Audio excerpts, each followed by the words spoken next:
인사하면서 축복을 하겠습니다. 이렇게 인사하시죠. 오늘이 당신 생애 최고의 날입니다.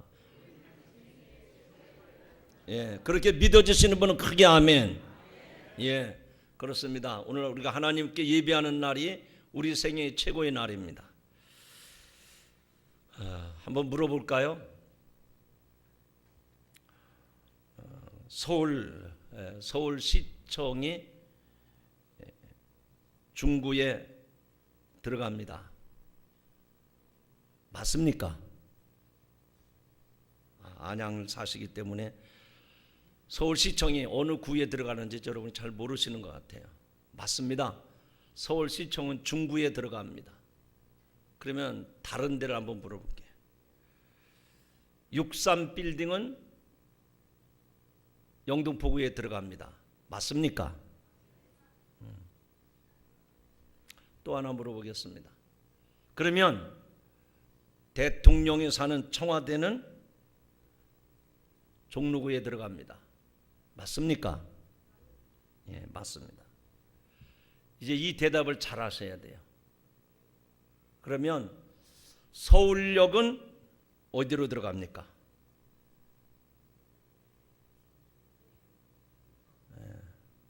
서울역은 출입구로 들어갑니다.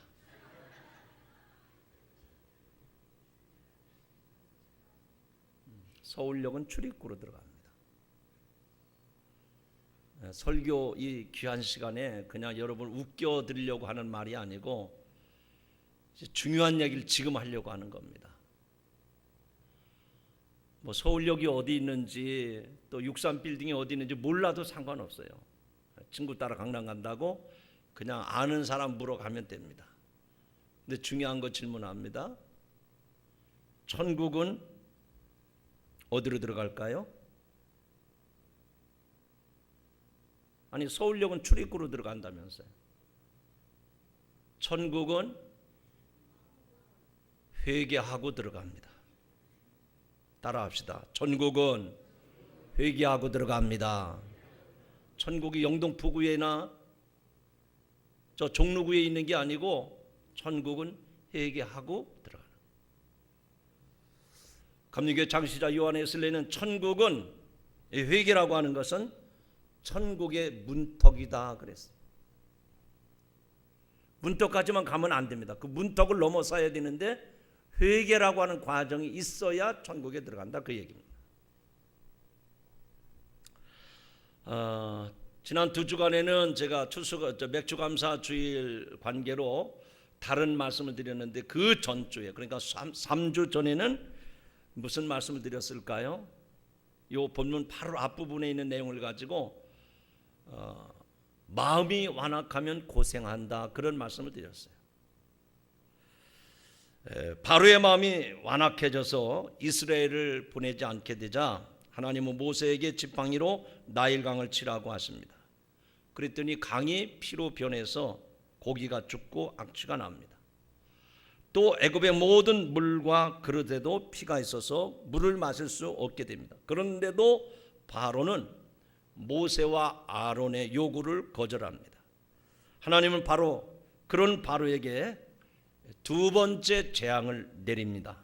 그 재앙이 오늘 본문에 나오는 개구리 재앙입니다. 오늘 본문의 말씀 보니까 하나님의 말씀대로 아론이 지팡이를 잡고 팔을 물 위에 펴자 개구리가 저 나일강에서부터 올라와 가지고 애굽 온 땅을 뒤덮습니다. 바로가 모세와 아론에게 개구리를 없애주면 이스라엘 백성들을 보내겠다고 약속을 합니다. 그래서 모세가 하나님께 간구하자 그 다음날 개구리가 다 죽습니다. 그러나 바로는 오히려 마음이 또 변해서 완악해집니다. 오늘 읽은 말씀 가운데 1절 2절에 보면 여호와께서 모세에게 이르시되 너는 바로에게 가서 그에게 이르기를 여호와의 말씀에 내 백성을 보내라. 그들이 나를 섬길 것이니라. 네가 만일 보내기를 거절하면 내가 개구리로 너의 온 땅을 치리라. 아멘 아멘. 은혜가 될 줄로 믿습니다. 다 같이 아멘. 물이 피로 변한 후에 7일이 지났습니다. 바로에게 회개할 기회를 주었는데 바로는 듣지 않습니다. 또 바로에게 명령을 내립니다. 거절하면 개구리로 온 땅을 치리라고 말씀하십니다. 이것은 애굽 사람들이 숭배하는 우상 숭배를 향한 하나님의 심판입니다.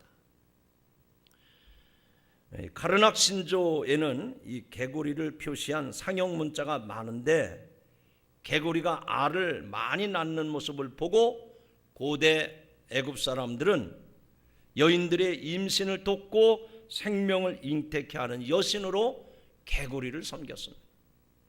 아이를 낳지 못하는 여인들이 나일 강가에 나가서 개구리에게 기도를 합니다. 심지어는 자식이 없이 죽은 남자의 관에다가는 개구리 미라를 만들어 놓기도 했습니다.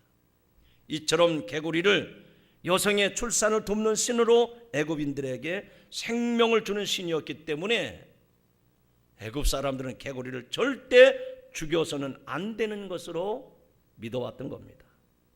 그런데 이 개구리 재앙이 애굽 사람들이 섬겼던 그 신들을 직접 공격한 것입니다. 3절 4절의 말씀에 보면 이런 말씀이 나옵니다. 개구리가 나일강에서 무수히 생기고 올라와서 내 궁과 내 침실과 내 침상 위와 내 신하의 집과 내 백성과 내 화덕과 내 떡반죽 그릇에 들어갈 것이며 개구리가 너와 내 백성과 내 모든 신하에게 기어 오르리라 하셨다 하라. 아멘을 크게 하셔야 은혜가 된다니까요. 아멘. 개구리가 온 땅에 가득했을 때 애굽 사람들이 느꼈을 그 모습을 한번 상상해 보시기 바랍니다. 흉측한 모양도 징그럽지만 밤낮 없이 울어대는 개굴거리는 소리, 불쾌한 냄새, 심지어는 개구리들이 침실까지 꽉 차. 집안의 개구리를 잡아 쫓아내기 위해서 온 가족 모두가 이리저리 날뛰면서 쫓아다녀야 했을 것입니다. 하루 종일 밖에 나가서 일하고 돌아와 침대에 누웠는데 이불 속에 개구리가 있다고 하면 소스라치게 놀라지 않을 수 없을 것입니다. 아무리 애굽 사람들이 개구리를 신으로 섬겼다 하더라도 일이 이쯤 되면 이거는 신이 아니라 저주요 재앙이라고 하는 말입니다. 신약 성경에도 보니까 개구리에 대한 말씀이 언급됐습니다. 요한계시록 16장 13절에 보면 내가 봄에 개구리 같은 새 더러운 영이 용의 입과 짐승의 입과 거짓 선자 입에서 나오니라고 말씀을 합니다. 요한계시록에 나오는 이 개구리도 악한 권세와 불결함을 상징하는 모습입니다. 본문 5절부터 7절에 나오는 말씀에 보면 아론은 모세의 지시를 따라서 지팡이를 내밀었고 개구리들은 애굽 땅에 기어오릅니다. 바로는 그것이 하나님의 특별한 기적으로 보지 않았어요. 왜 그랬을까요? 애굽의 요술사들도 저 나일강 하수에 있는 개구리들이 다 무트로 기어오르도록 기적을 행했기 때문입니다. 그러나 바로가 모세에게 개구리를 없애달라고 요청한 것을 보면 그 요술사들이 그 하수에서 그 강가에 있는 개구리들이 다 무트로 올라오긴 할 수는 있었어도 이미 올라온 개구리들을 쫓아낸다든지 없앨 수는 없었습니다. 요술사들의 술법으로 개구리를 하수에서 올라오게 할 수는 있었지만 이미 올라온 개구리들을 제거할 수는 없었다고 하는 얘기입니다. 이것이 주는 교훈이 무엇일까요? 이 세상 사탄과 마귀는 인간의 유익을 위해서 일하기보다는 인간의 삶을 파괴하는 쪽으로 발달되어 있어요. 그래서 많은 사람들은 이 마귀와 사탄의 조종을 받고 인간의 유익을 위해서 살기보다는 인간을 파괴하는 쪽으로 거기에 끌려가는 거예요. 거기에 유혹을 받는 거예요. 거기에 쏘가 넘어가는 거예요. 그러므로 우리는 현상만 보고 판단하면 안 됩니다. 그 현상을 움직이시는 전능하신 하나님을 볼 수 있기를 주님의 이름으로 축원합니다. 저 망망대해 태평양이나 인도양이나 그 큰 바다에 보면 빙산이 움직입니다. 수면 아래에 있는 그 빙산은 보지 못하고 겉으로 드러나는 조그만 것만 보고 놀라고 소스라치고 겁을 먹으면 안 된단 말이죠. 여러분, 마귀는 여러분에게 어떤 존재입니까? 사탄은 여러분에게 있어서 어떤 존재입니까? 여러분의 삶을 파괴하도록 여러 가지 교묘한 속임수를 쓰고 여러분들에게 거짓말로 유혹을 하고 여러분을 실족하게 하는 것이 마귀와 사단의 괴계인 줄로 믿으시기 바랍니다. 그러면 오늘 이 말씀을 듣는 저와 여러분이 내 삶에 집요하게 유혹을 하고 거짓말을 하고 나를 속이고 있는 이 마귀 사단의 속임수에 넘어가면 안 된다. 오늘 우리가 하나님 앞에 예배 드리면서 그 영적인 세계를 볼 수 있고 그 영적인 안목을 갖출 수 있는 여러분들이 되기를 주님의 이름으로 축원합니다. 히브리서 11장 3절에 보면 믿음으로 모든 세계가 하나님의 말씀으로 지어진 줄을 우리가 아나니, 따라하시죠. 보이는 것은 나타난 것으로 말미암아 된 것이 아니니라. 우리가 밖으로 드러나는 것만 보고 거기에 가타부타 말하면 안 됩니다. 현상만 보면 안 된다는 얘기죠. 여러분이 알지 못하도록, 여러분이 느끼지 못하도록, 여러분이 판단하지 못하도록 지금도 사탄은, 마귀는 물질을 통해서, 이성을 통해서, 명예와 권세를 통해서, 세상의 정욕을 통해서 여러분을 실족해 하고 여러분을 넘어지게 하고 여러분의 삶을 망가뜨리는 것이 이 사단의 괴계요 마귀의 속임수인 것을 기억하시기 바랍니다. 오늘 말씀 가운데 8절에 보면 바로가 모세와 아론을 불러 이르되 개구리를 떠나게 하라. 그리하면 내가 이 백성을 보내리라라고 말을 합니다. 여러분, 바로가 이처럼 궁지에 몰리게 되자 모세에게 개구리를 제거해달라고, 그래서 여호와 하나님께 기도해달라고 요청을 합니다. 그리고 이스라엘 백성들도 풀어주겠다고 약속을 합니다. 그러나 그 개구리를 지금 당장 제거해달라고 말하지 아니하고, 모세가 언제 그렇게 기도해 줄까요? 그랬더니 지금 당장 해달라고 얘기를 하지 않습니다. 내일 해달라고 얘기합니다. 여러분, 여러분의 이야기로 한번 바꿔서 생각해 보시기 바랍니다. 여러분 집안에 개구리가 막 득실득실거리고 말이죠. 썩어서 냄새가 나고, 이부자리를 이렇게 펼쳐보니까 이부자리 속에 막 개구리가 버글버글해요. 그러면 어떻게 하시겠습니까? 아이고, 그래 좀 어디 하루만 좀 견뎌보자. 내일쯤 치워도 괜찮겠지. 그럴 뿐이 있어요. 지금 개구리가 이스라엘 온 역에 다 뒤덮고 있단 말이죠. 근데 바로가 모세에게 와서 이 개구리를 제거해달라고 하나님 앞에 기도해달라고 그러는데 언제 기도할까요? 그랬더니 지금 당장 해달라고 말을 하지 않냐고, 내일 해달라고 말합니다. 여러분, 이 말씀에 바로의 생각이 들어있는 거예요. 무슨 생각이 바로의 마음속에 있었을까요? 오늘 하루도 상황을 지켜보겠다고 하는 것입니다. 왜냐하면 애굽의 요술사들도 개구리를 하수에서 불러 올리는 그런 능력을 행했기 때문에 바로는 조금 더 하루 정도 상황을 지켜보다가 안 되면 그때 네가 하나님 앞에 기도해서 이 개구리를 다 없애달라고 그렇게 얘기를 합니다. 이게 바로고 이것이 우리 자신의 모습이에요. 한번 따라 하시죠. 그게 바로 누구예요? 여러분입니다. 바로가 에집트 왕 그 바로가 아니라 오늘 저와 여러분을 말하는 거예요. 그 바로가 바로 나예요. 조금 견딜만 하면 하나님 앞에 애를 쓰지 않습니다. 내가 한번 버팅겨 보겠다는 거죠. 내 재력 가지고, 내 실력 가지고, 내 능력 가지고 한번 해보겠다는 거예요.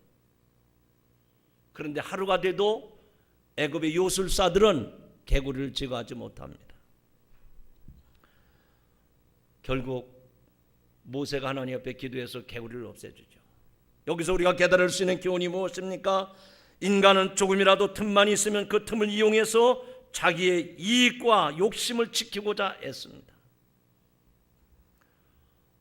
여러분, 요즘에 새벽기도 사무엘 하의 말씀을 새벽마다 읽고 은혜를 받는데 다윗이 바로 그 일을 행합니다. 다윗이 밧세바를 범한 사건이 바로 그 사건입니다. 여러분, 다윗을 아시죠?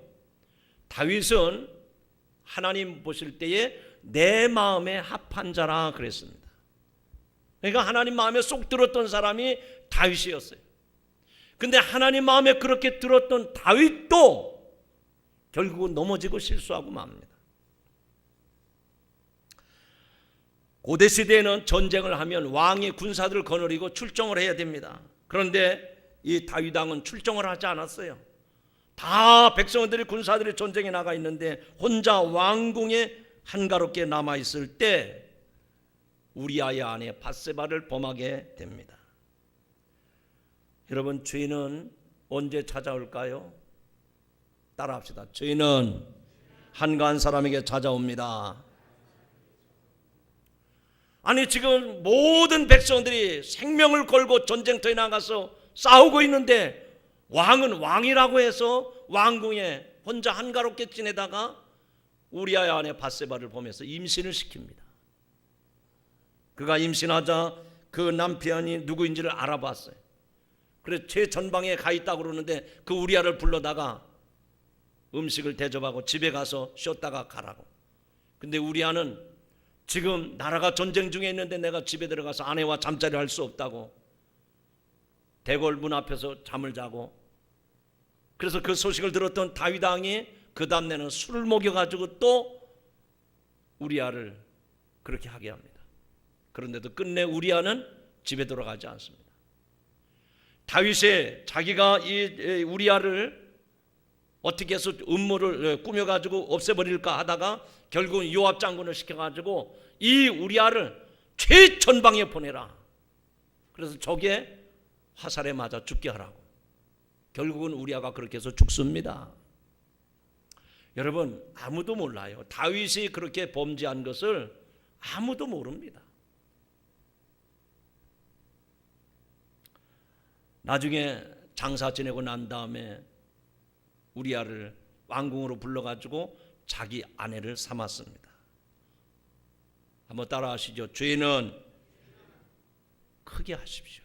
죄는 더 큰 죄를 낳는다. 아무도 모르는 줄 알았어요. 자기밖에 이 사실을 알만한 사람은 없습니다. 그런데 다윗이 점점 큰 죄를 범하게 됩니다.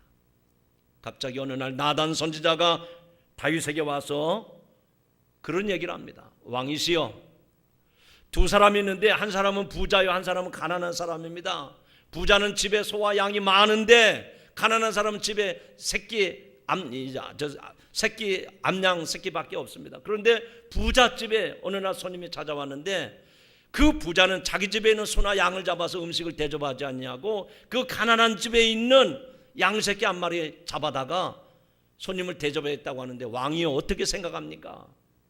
그랬더니 다윗이 노발대발을 하면서 그런 나쁜 놈이 어디 있느냐고, 당장 죽여야 된다고. 나단 선지자가 그렇게 고백을 합니다. 그게 바로 당신입니다. 그게 바로 당신입니다. 바로가 바로 그 사람이고요. 오늘 이 자리에 앉아있는 저와 여러분이 바로 그 사람입니다. 나단 선지자를 통해서 다윗의 죄가 지적되자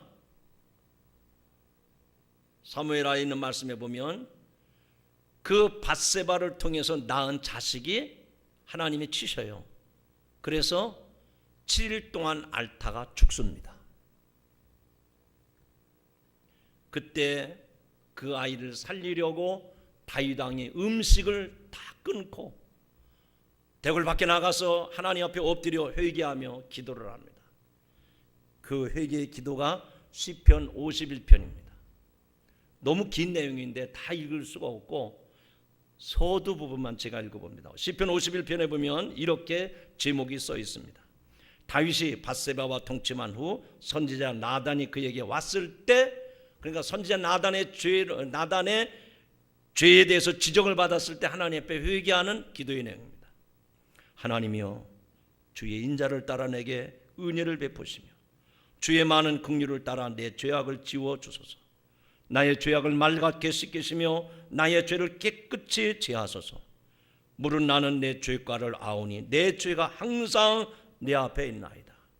내가 주께만 범죄하여 주의 목전에 악을 행하여 싸우니 주께서 말씀하실 때에 의로우시다 하고 주께서 심판하실 때 순전하시다 하리이다.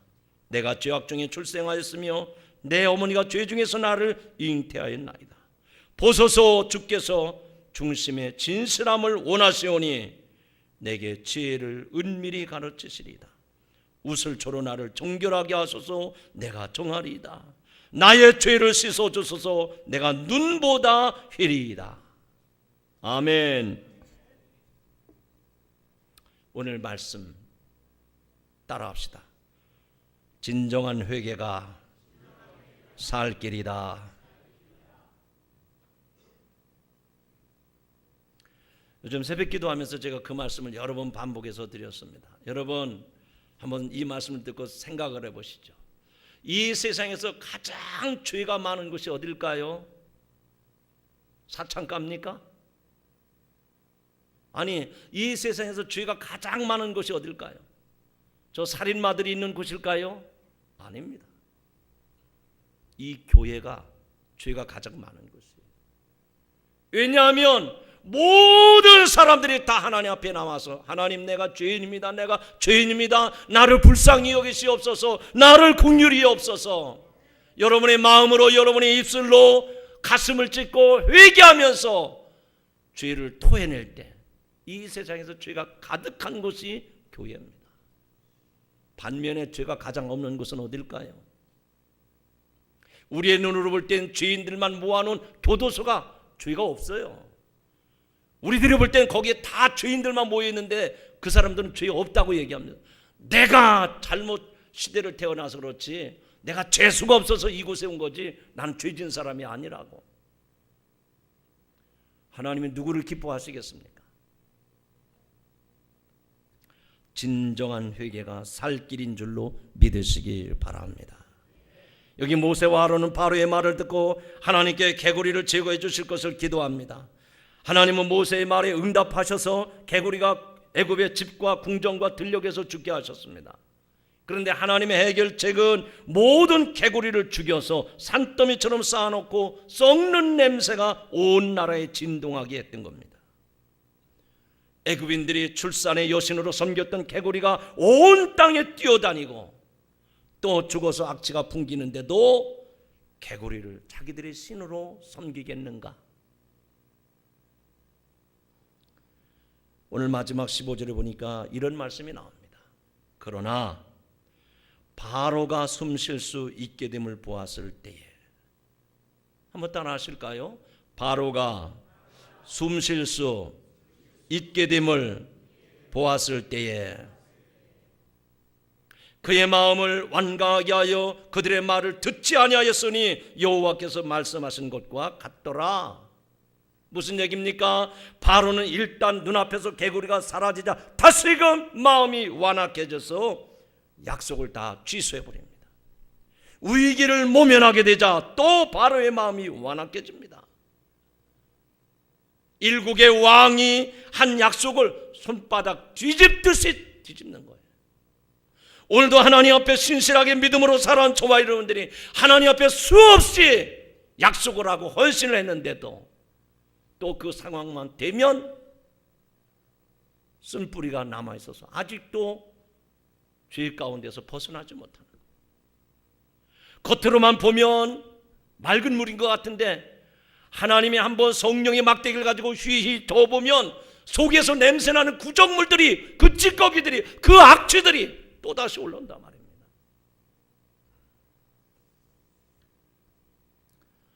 성경은 분명히 말씀합니다. 바로가 숨을 쉴 수 있게 되었음을 보았을 때, 악취가 나서 꼼짝달싹 못하는데 잠깐 숨을 돌릴 틈이 생기자 다시 바로가 강팍해졌다는 거예요.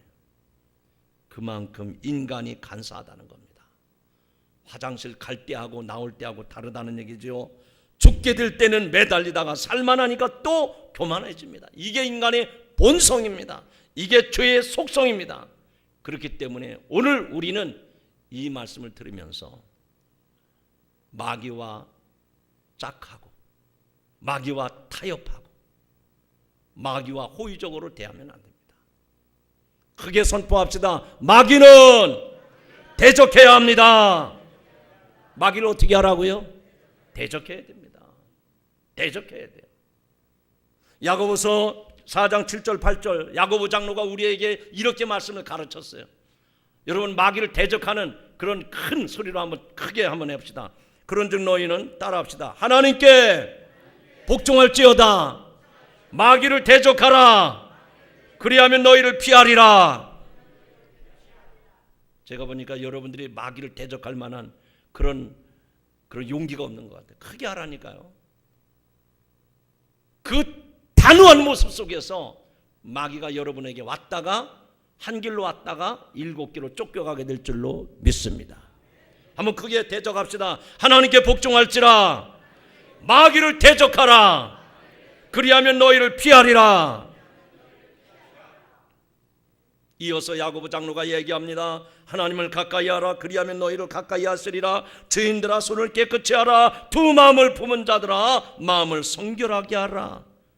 할렐루야.